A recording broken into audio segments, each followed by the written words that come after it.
কুষ্টিয়ার সবচেয়ে বড় উপজেলা দৌলতপুর, তারপরও আজও স্থাপন করা হয়নি ফায়ার সার্ভিস স্টেশন। ফলে কোথাও আগুন লাগলে নির্ভর করতে হয় পাশের উপজেলার ফায়ার সার্ভিসের গাড়ির উপর।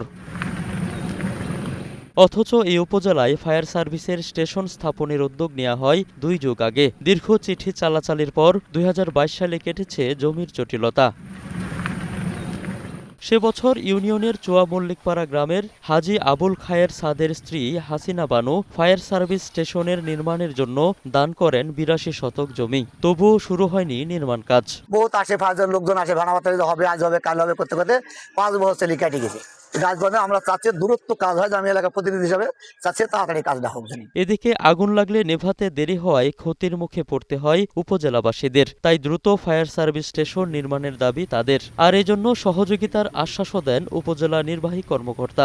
লোকজন মাপে বাচ্চা টাচ্চা নামাই দিয়ে কাঠি দিয়ে মাপ দেয়, কিন্তু কাজ তো হয় না। ঘর বাড়ি বিভিন্ন জায়গায় আগুন ধরে গেলে এটা নিভানোর কোনো ব্যবস্থা নাই। সরকারের কাছে আমাদের একটাই দাবি, এই দৌলতপুর উপজেলা বৃহত্তম থানায় একটা ফায়ার সার্ভিসের দরকার। ফায়ার সার্ভিসের স্টেশন স্থাপনের জন্য অলরেডি কাজ চলছে। জমি সংক্রান্ত এখানে একটা ইস্যু রয়েছে, তো সেই ইস্যুটা নিয়ে অলরেডি কাজ চলছে। আশা রাখি জমির ইস্যুটা যদি সলভ করা যায় তাহলে আমরা দ্রুতই এখানে দৌলতপুর উপজেলা একটি ফায়ার সার্ভিসের স্টেশন।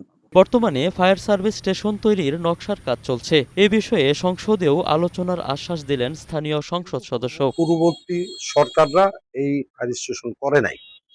এখন জমি রেজিস্ট্রি হয়েছে, বাজেট অধিবেশনের সময় ঢাকায় থাকবো, মাননীয় স্বরাষ্ট্রমন্ত্রীর সাথে এই ব্যাপারে কথা বলে যাতে দ্রুত ফায়ার স্টেশনটা চালু হয়। গেল বছর কুষ্টিয়ায় 425টি অগ্নিকাণ্ডের ঘটনায় প্রায় 3,17,34,000 টাকার আর্থিক ক্ষতি হয়েছে।